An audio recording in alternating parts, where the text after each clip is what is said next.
first generations of Lutherans in general appreciated, produced, and used the hymns that we, in large part, we still know, love, and use today. And this morning, what I'd like to do is to look in particular at the role of the hymns in the life, the faith, and the perseverance of Lutherans in one particular community of 16th and 17th century Europe. Look in particular at the town of Joachimsthal. Now, Joachimsthal, the name means the Valley of St. Joachim. He was, according to medieval account, the grandfather of Jesus, the father of the Virgin Mary. The town of Joachimsthal was a German-speaking town, but it was not located politically in Germany. It was just over the mountains from Saxony to the south and to the east of Wittenberg within the Kingdom of Bohemia. And that becomes important politically because instead of being under the protection, as Luther was in electoral Saxony, of the elector, it was under the rule of the Habsburgs. The Habsburgs were the family which for centuries, by the 16th century, had held the throne of the Holy Roman Empire. Right? Although the position was in principle elective, for generations the Habsburgs had been elected emperor, father, and then son after them. And the Habsburgs were devout Roman Catholics and firm opponents of the Reformation. Joachimsthal itself was founded in the year 1516, so it was a very young place at the time when Luther nailed the 95 Theses on the door of the castle church in Wittenberg. It was founded as a silver mining town. Silver deposits were discovered there in the Erzgebirge. The name of the range itself means the ore mountains. And perhaps, as we might imagine for towns in California in the mid-19th century, it was a place that grew very quickly and something of a disorderly place early in its history.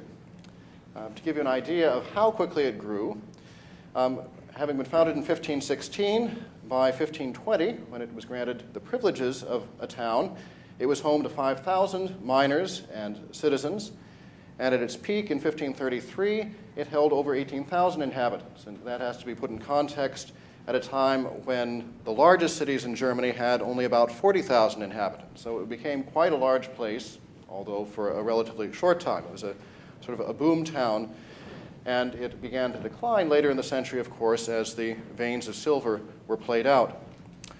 You probably have a memento of this town in your wallets right now.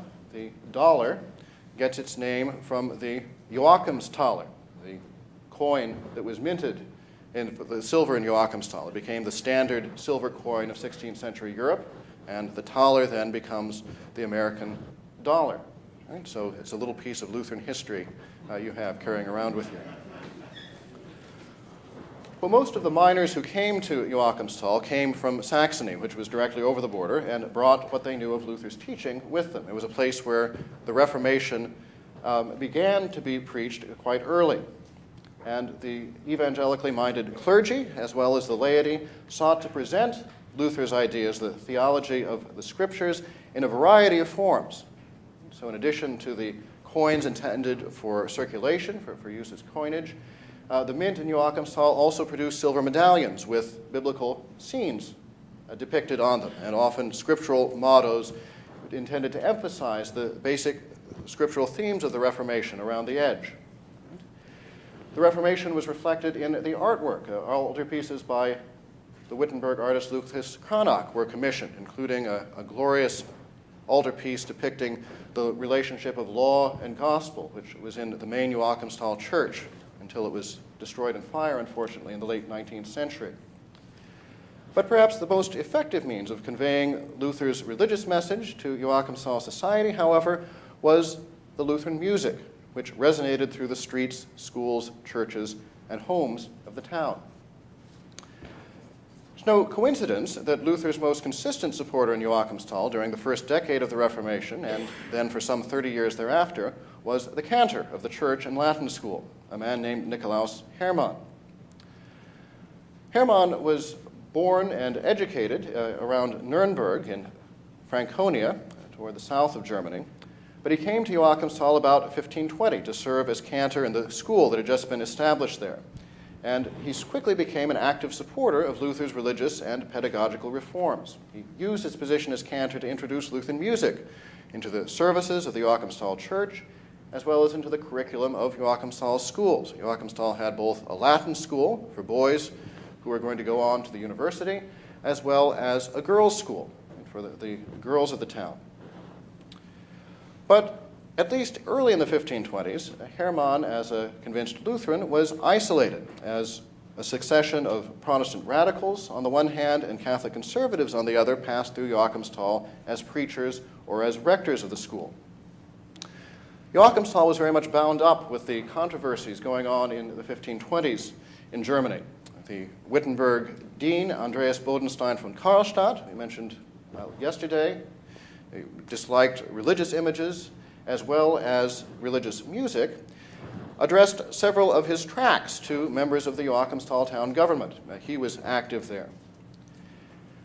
On the other hand, at least in the view of someone like Nicholas Hermann, the music already in use in Joachimsthal embodied theologically some of the worst of the abuses, as Lutherans saw them, of medieval Christianity. Hermann, writing decades later, reflected on this medieval inheritance, the songs that people already knew when Luther's hymns came along. Hermann wrote, "I will speak only of the songs from which the state of the religion may readily be understood. These songs were for the most part intended for the invocation of the highly praised Virgin Mary and the dead saints. No one knew how to sing or to speak about the Lord Christ. He was regarded and set forth only as a strict judge, one from whom no grace could be expected, but only wrath and punishment. Therefore it was necessary to have the Virgin Mary and the dear saints as intercessors. The elderly," Hermann is writing this in about 1560, "the elderly will still remember some of these songs. O Mary mild, maid undefiled, thee Queen of Heaven I invoke, Saint Christopher, most holy man, dear Lord Saint Nicholas be our stay," and similar songs, which were then very popular in the German language. Well, amid these frustrations, the opposition of Protestant radicals, as well as the existence of the traditional piety, Hermann wrote to Luther in Wittenberg asking for advice whether he ought to depart Joachimsthal to seek a position somewhere more obviously favorable to the gospel.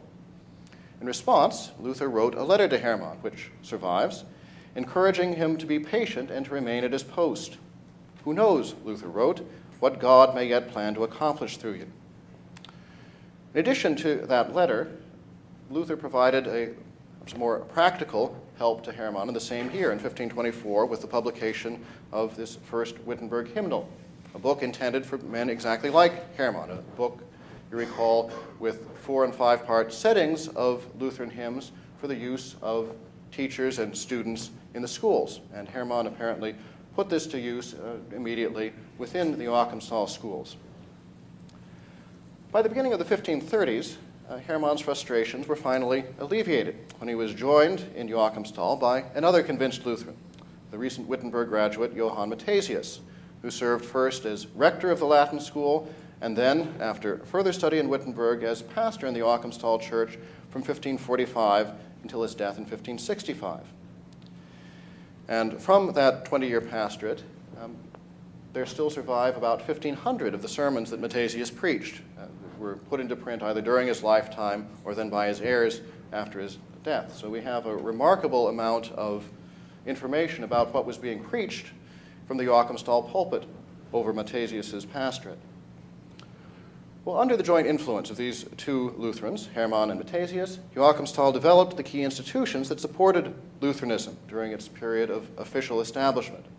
The Latin school for boys, the girls' school, which was largely a Lutheran innovation. Luther strongly advocated for the education of girls, to teach them how to read and write in the vernacular language. That was something which most other reformers, even someone like Erasmus, the great educational reformer of the century, thought was either unnecessary or undesirable. Girls' education was really Luther's idea, and his followers, like Hermann and Mathesius, put it into practice. By the 1530s, Joachimsthal also had a large new church. In fact, the first to be built distinctly as a Lutheran church. as opposed to an older medieval church building which Lutherans then used. Less noticeable, but perhaps of even greater importance, however, were the homes of Joachimsthal, in which parents taught and sang the gospel along with their children. Well, first, the public services in Joachimsthal. As we mentioned yesterday, a modern Lutheran walking into the Joachimsthal church in the 1530s or 1540s would probably be surprised by the amount of Latin being sung, along with the German. The choir was made up of the students from the Latin school, as well as adults who had graduated from the school and now occupying responsible positions in the town government. They continued to sing in the choir, providing the bass and tenor section. Right? Lutherans continued to make use not only of ancient Latin hymns by such church fathers as Ambrose, Prudentius, and Sedulius, but also undertook to write new hymns and liturgical texts in Latin.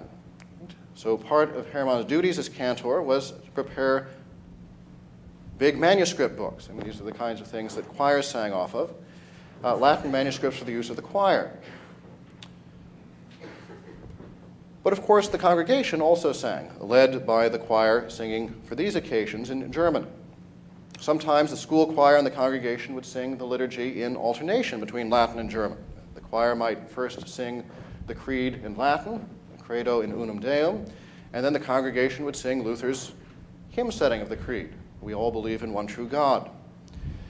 And so both the choir, with its Latin culture, and the congregation were full participants in the liturgy. In addition to their formal participation, however, the zeal of the Joachimsthal Lutherans for the hymns could not be contained within the service itself. And so on Sunday mornings and on festivals, for about an hour before the main service, especially during the warmer seasons of the year, the laity would gather in the church to sing for an hour before the divine service itself started.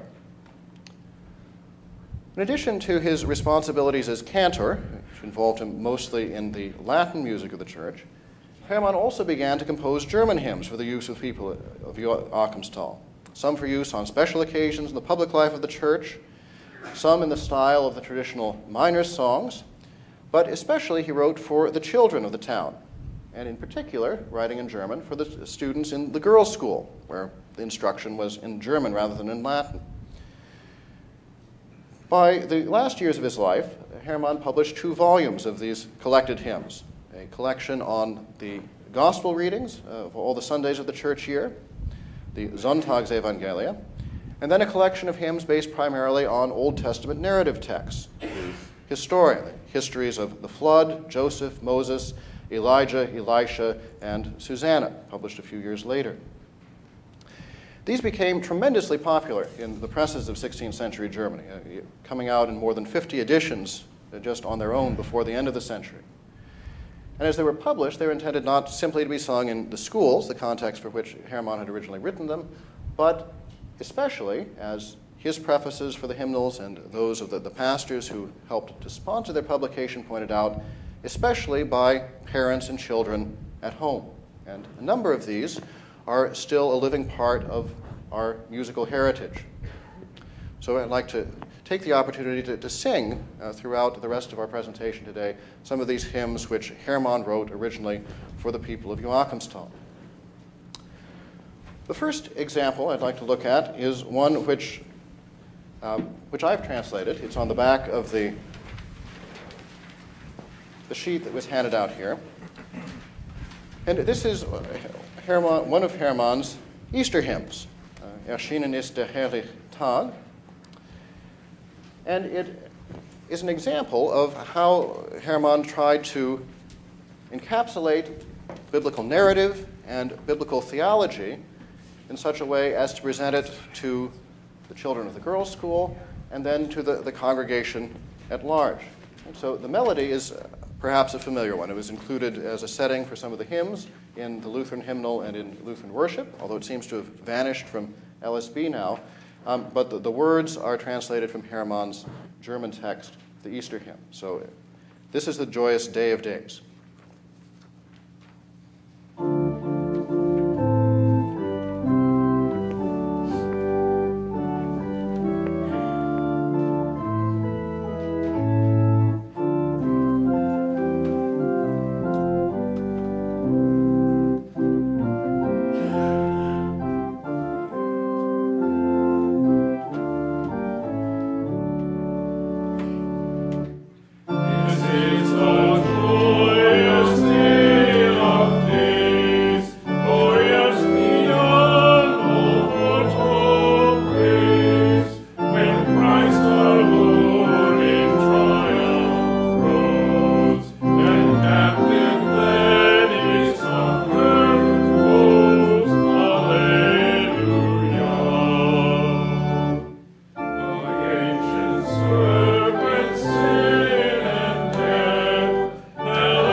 for a children's hymn, I think. And it gives, again, an idea of the attention and the art that Hermann and his contemporaries put into the preparation of hymns like this. The form, the language, the metrical form of the text are simple. In that way, it's adapted for singing by children. And the melody sounds rather approachable. It's not too difficult. It doesn't have the complicated melismas of Gregorian chant. But, in fact, it is based on a Gregorian chant melody. One of the antiphons for Easter Vespers was the basis for the melody which Hermann composed. And this is Hermann's melody as well as his text for this hymn.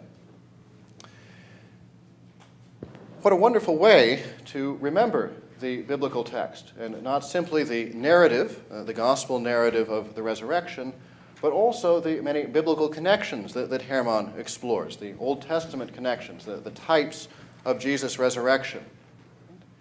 And the expectation was that the children, their parents, would be able to remember this, to sing the hymn not only in church, but also at home, and so to remember, but also to meditate and to inwardly digest, as we say in the collect, this biblical message, the connections of the biblical account of Jesus' resurrection.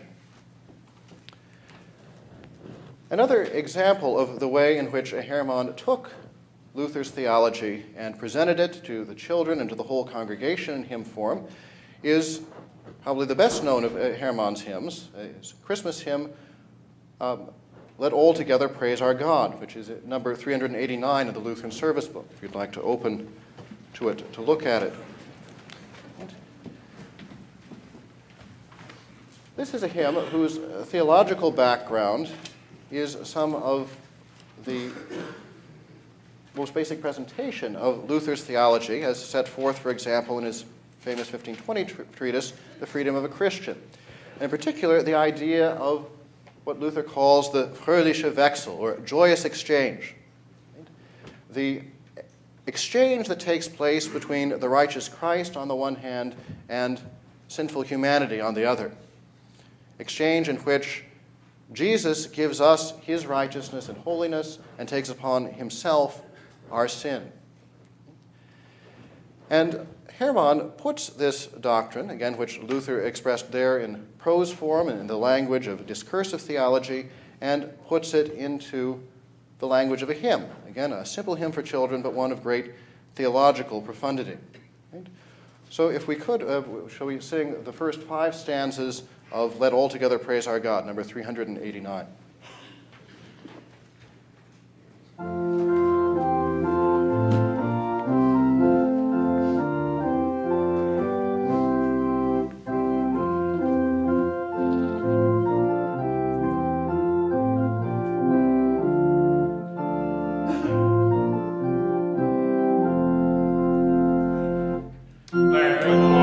Together praise our God before his glorious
again, the musical source that Hermann had before him was in the Gregorian chant of one of the antiphons for the Christmas Mass.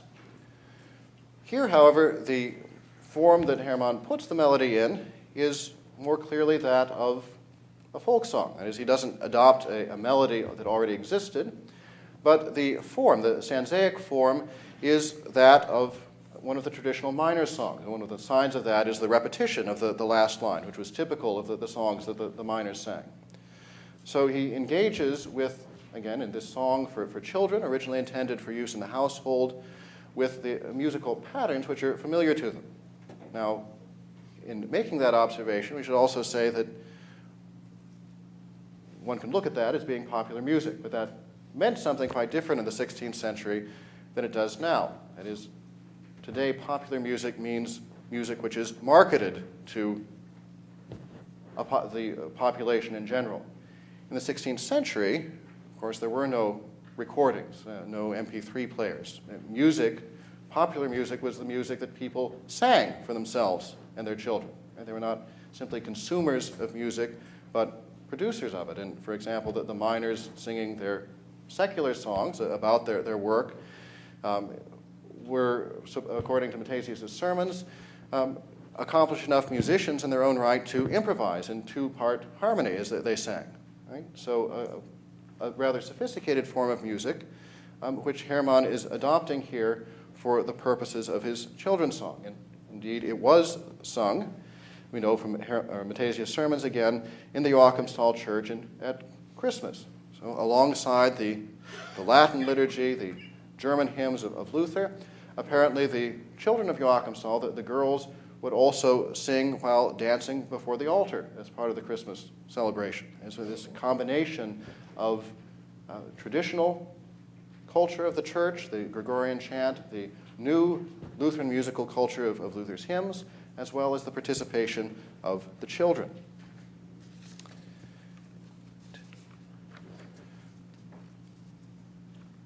So we could look at other examples from Joachimsthal as well. What I'd like to look at next is an example of the use of music and the language of the hymns in pedagogy. Now, I mentioned yesterday that Luther himself undertook to write hymns for all of the parts of the Catechism. There's hymns on the Ten Commandments, the Creed, the Lord's Prayer, baptism, and a translation of a hymn ascribed to the Czech reformer Jan Hus on the Lord's Supper. The one part that Luther arguably left out was that on the office of the keys. You may know as a part of the Catechism which has sort of gotten put in different places and floated in and out over its history. Nikolaus Hermann, however, sought to fill that gap. And his hymn, another one which has persisted in our hymnals, on the power of the keys, As Surely as I Live, God Says, which is number 614 in the Lutheran Service Book, if you want to open to that. So here, the hymn reflects the conviction of Luther and of his followers that the combination of the text, a text drawn from the doctrine of God's Word, with the music was the best possible way of presenting things that you wanted people to remember, not only as children, but then throughout the rest of their lives, in a way that they would actually remember it. And once again, the theology is very clear and very emphatic. It's not a simplified theology, but it's a theology intended for children as well as for adults to remember. So if we could sing together number 614 from the Lutheran Service Book.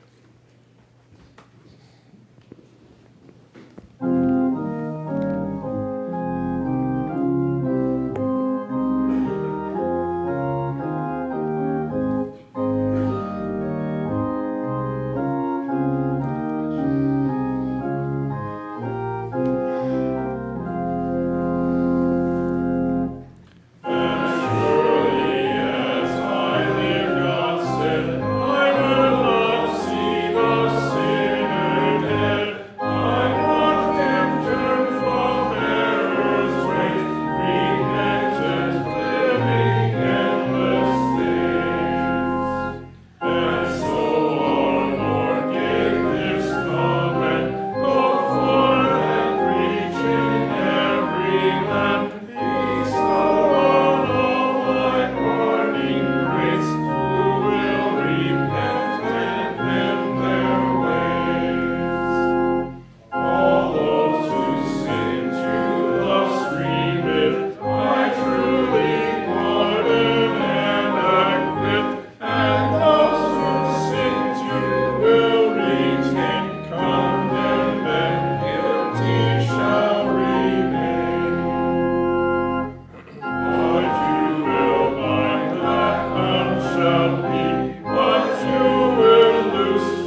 In some ways, I think that's even better than the catechism text at that point. I can say that because that part was written by Osiander in Nuremberg rather than by Luther, the text in the catechism. But certainly the juxtaposition of the text of the catechism, the prose text, and the hymn together are even more effective, and 16th century Lutherans believed it was even more effective than simply the prose text of the catechism by itself.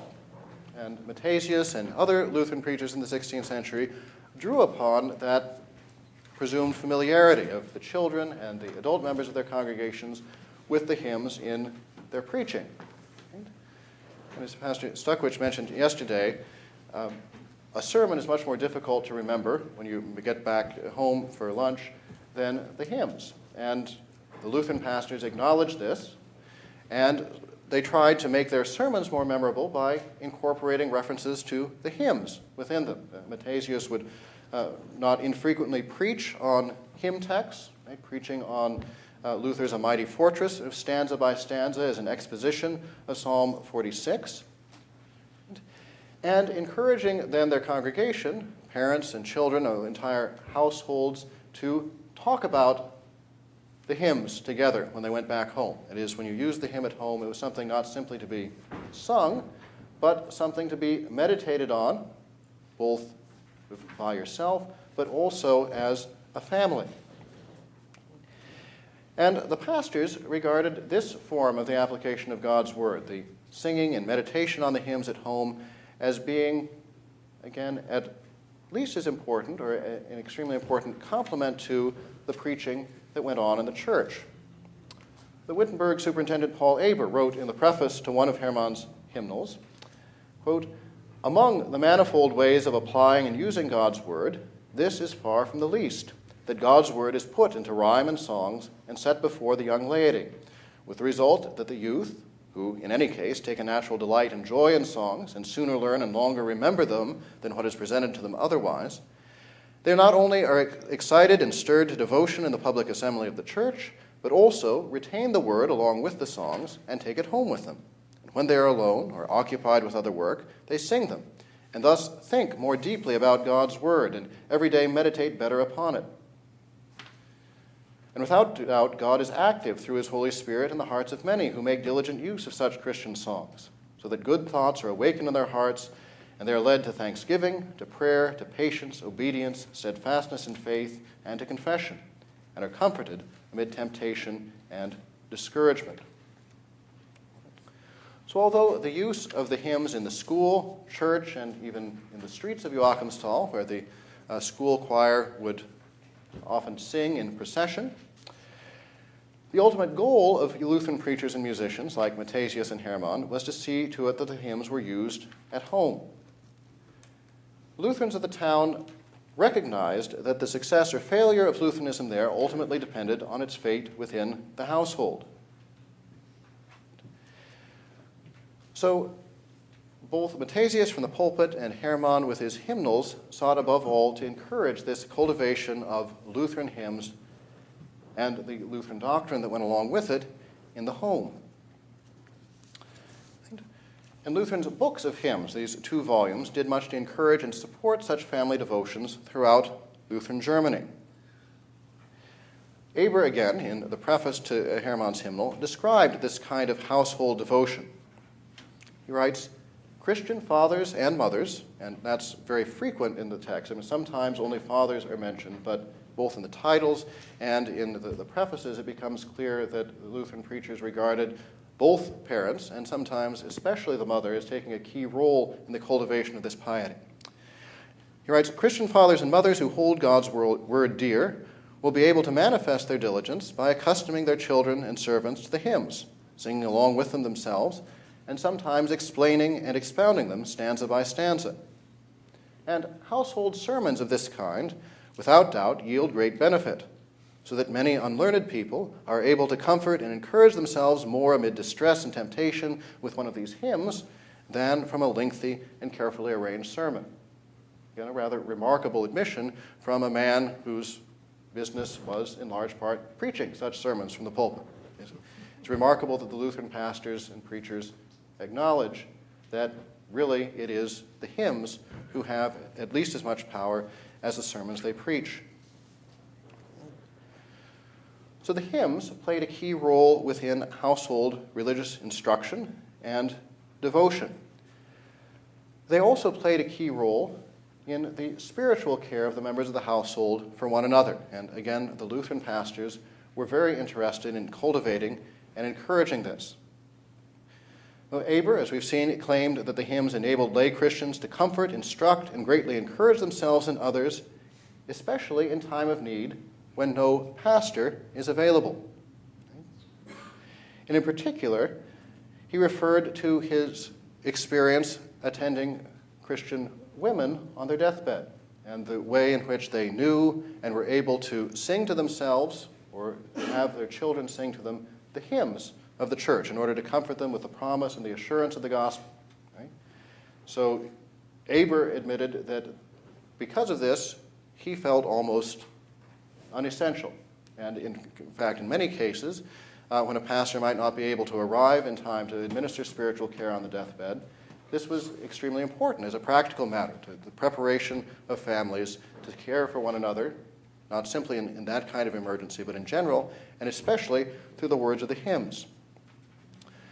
So the last hymn by Hermann that I'd like to look at together is one which was included in the Lutheran hymnal, but has passed out of our hymnals since then. Wenn mein Stündlein vorhanden ist, when my last hour is close at hand. And this is a hymn which Hermann wrote especially for the purpose of consolation at the deathbed. In some ways, it makes a rather strange congregational hymn to sing together, because that was not the purpose primarily for which it was intended, and that may be the reason why it's passed out of our hymnals. But again, for 16th century Lutherans, the use of the hymnal at home was really the primary use of the hymn. We might think about that a little bit also. But this is the hymn which Hermann himself wrote for spiritual care of Christians upon the deathbed. So the number 594 from TLH, which is on the Xeroxed handout.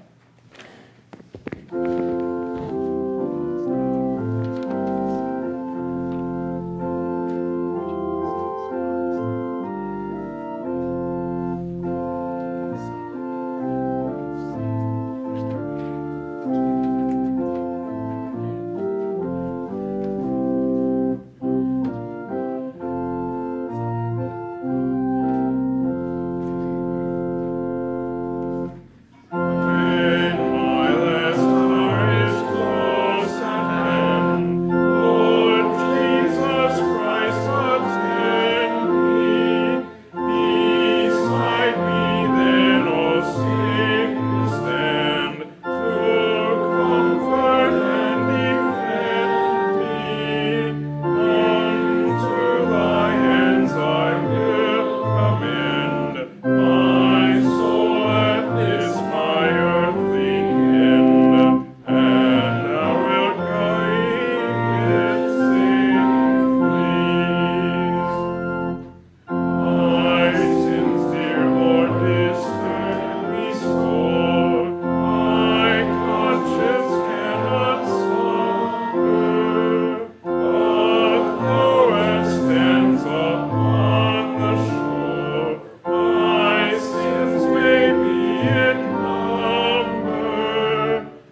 one of the marvelous things about this hymn, as a deathbed hymn, is, in a sense, the realism with which it approaches the experience of death. Right? It certainly ends on a note of Christian confidence. But like many of the Lutheran hymns from this period, if you think about it, like Luther's Dear Christians, One and All Rejoice, which we sang last night, it frankly depicts the Christian's struggle with sin and with conscience. Right? And one of the things that the hymns do by presenting that so frankly and realistically is to enable Christians in their care for one another, to deal with the pangs of conscience. The text here, the original language talks about the conscience gnawing the Christian. To confront those difficulties without regarding them as being finally damning. Right? They're the experience of the conscience under the law, but the promise of the gospel then prevails. This is not a sort of a saccharine version of Christian death. A Christian who struggles with the pangs of conscience nonetheless trusts at the last hour in the promise of Christ the vine, Christ the Savior. That's one of I think, the marvelous things about the early Lutheran hymns from this period.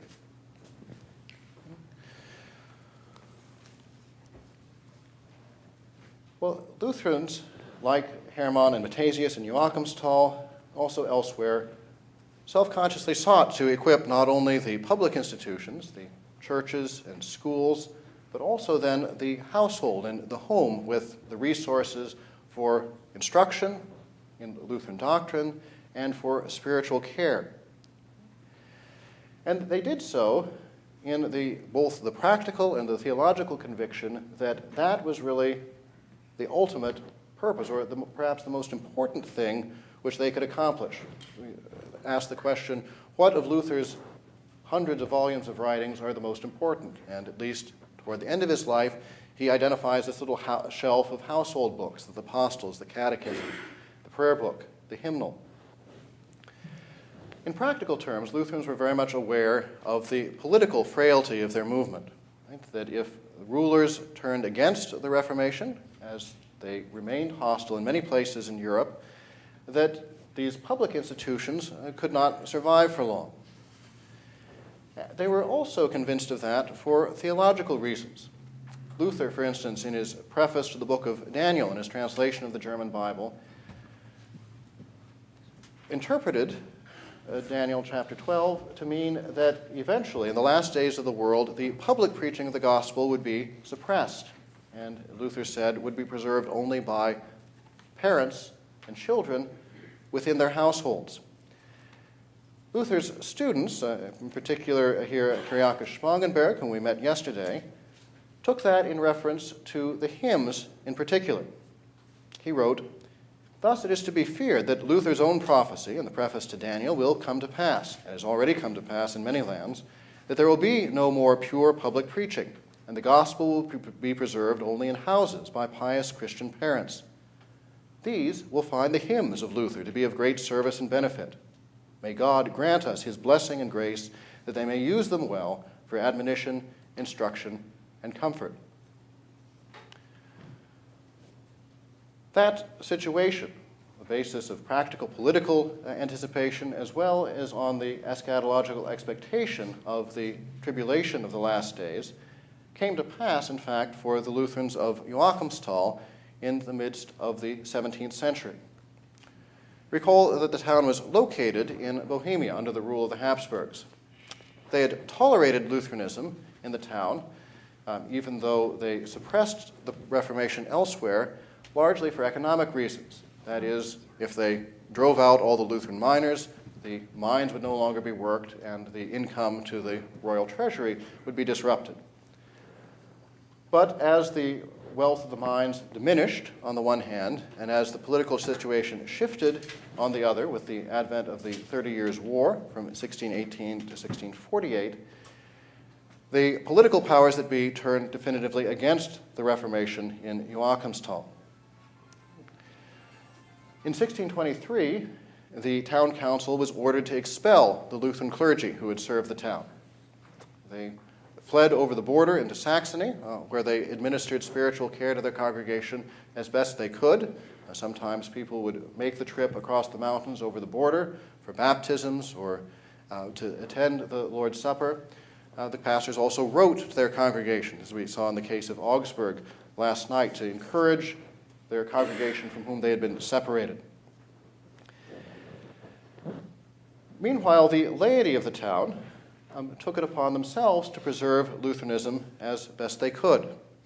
When the first new Roman Catholic priest was sent to Joachimsthal in 1624, his first public Mass, after he had reconsecrated the church for Roman Catholic use, was attended only by a crowd of unruly boys who, before he could complete the service, drove him back into the sacristy under a hail of pebbles they were throwing. It was his first and also his last Mass in the church.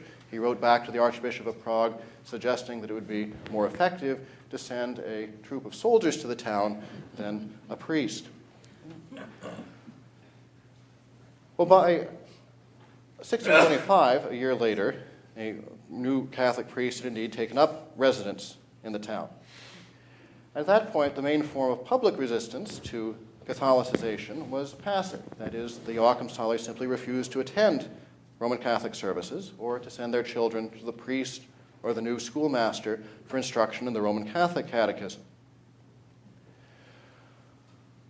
He said for the essential sacraments of the church, the Lutherans either had to go over the border or over the process of the war. Occasionally, Swedish troops, Lutherans, would occupy the town and bring Lutheran clergy along with them. And the records of the town show that during those periods of Swedish occupation, there were flurries of weddings, as all the weddings that hadn't taken place over the previous years of Catholic occupation would happen as soon as a Lutheran pastor was available. At other times, occasionally Lutheran clergy were smuggled into Joachimsthal under cover of darkness in order to perform services, weddings, but also service of preaching and hymn singing. Although the town council was under pressure to prosecute those who hosted such services in their homes, they managed to resist, to punish, issue only a few token punishments, and occasionally to accept defenses. When we heard last night that, after all, a person had only been reading from the Apostle in his home with the windows open and could hardly be blamed if other people had come and listened as well. Well, by the end of the 1520s, the Archbishop of Prague sent in the big guns, we might say. He sent a new doctor of theology, Dr. Franciscus Albanus, who had been trained by the Jesuits at their college in Rome, and was, at least by his credentials, the most impressive theologian of any of the pastors that Joachimsthal had seen, either among its Lutherans or among the new Catholic clergy. Albanus entered upon his task with great zeal, demanding that the town authorities enforce Catholicization and denying even access to the town's graveyard to anyone who had not indicated their conversion to Roman Catholicism by receiving the Lord's Supper according to the Roman Catholic rite, at the Mass and under only one kind. The laity received then still only the host and not the cup in Roman Catholicism. But despite Albanus' vigorous efforts, both in preaching and in the use of what coercion he could muster, he found the people to be unaccountably stubborn and resistant. So he himself turned to the remnants of the town library, which had been accumulated under Mathesius and Hermann, in order to, as he put it, be able to strike the people with their own sword and refute them and convince them out of their own writings. Well, in fact, out of the influence of the library on the one hand and the Lutheran laity on the other, Albanus finally underwent his own conversion. In 1635, Albanus preached his last sermon in Joachimsthal, publicly announcing his conversion to Lutheranism, and left for Saxony the next day. He would have been in peril of his life if he had remained in Habsburg Bohemia at that point. In August of the year, he preached a sermon in Wittenberg from Luther's own old pulpit in the city church, publicly renouncing Roman Catholicism and confessing his evangelical faith. And he wrote then several books over the next years, recounting not only his critique of Roman Catholicism in general, but also his experience in Joachimsthal in particular. And he calls attention not so much to the writings he had read, but to the laity, the Lutheran laity, who knew their faith, who resisted being pulled away from it, and were able to defend themselves theologically as the influences on his conversion. And interestingly, something which is borne out then in the last history of Lutheran Joachimsthal, he mentions the Lutheran women of the town as being particularly stalwart and articulate. Well, Albanus's rather spectacular failure as a Roman Catholic counter-reformer led to the strengthening of Lutheran resistance in the town. And through a combination of shrewd bargaining with a rapidly shifting succession of Roman Catholic clergy, the town council was able to retain a Lutheran school teacher for another decade, until about 1646, who continued, among other things, to sing Lutheran hymns with the children. Lutheran singing and preaching continued in private homes, and the town council refused either to condemn it or to officially approve it. Each citizen might do as he saw fit on his own responsibility. Meanwhile, the mayor of the town during this period was, in fact, the last Lutheran organist of the town church.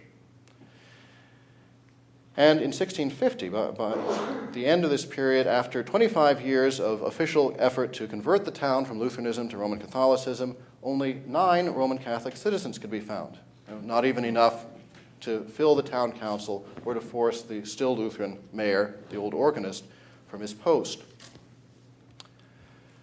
The end of the 30 Years' War, however, in 1648, which brought celebration through much of Lutheran Germany, in Joachimsthal instead brought a new period of persecution. In a sense, the distractions of the war were over, and the Habsburgs could now turn the forces not simply of the religious personnel, but also of the troops to the conversion of the town. And so now the Jesuits showed up, accompanied by soldiers. By 1652, the Lutherans of the town saw that the situation was hopeless. What they did was not to convert as a group, but instead to emigrate.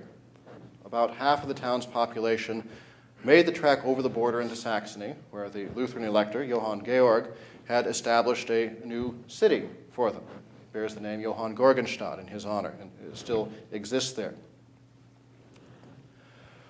That didn't mean, however, that all of those who remained converted to Roman Catholicism.